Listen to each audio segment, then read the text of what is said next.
Get out of here.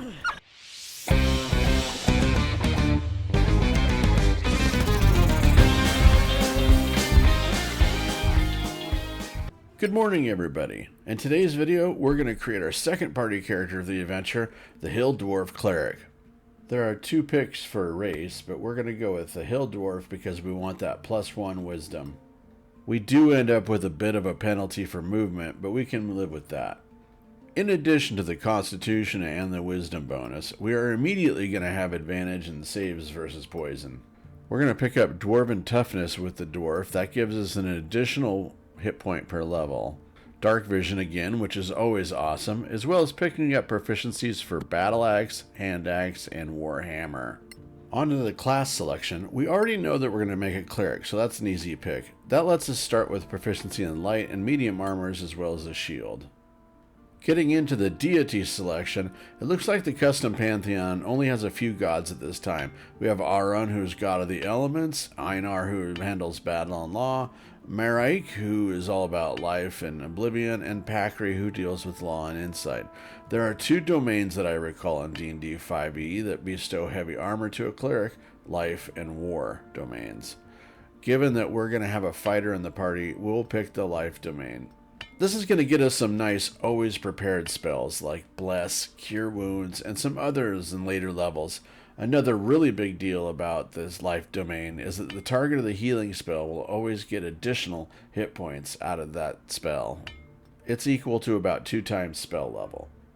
For background, we're going to go with Lawkeeper. It makes our cleric lawful good, and picking up proficiency in perception and intimidation, as well as martial weapons if we want to change things up later on how we fight.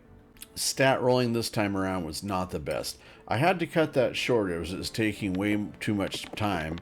It took more than a few minutes to get some good rolls.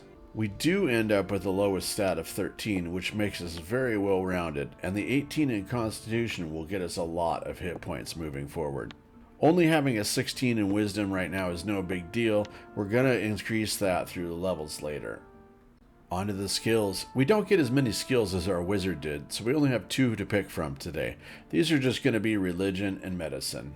For languages, this cleric will be Dwarven, Common, and Giant, so maybe the Giant will come up. We'll see. So, cantrips.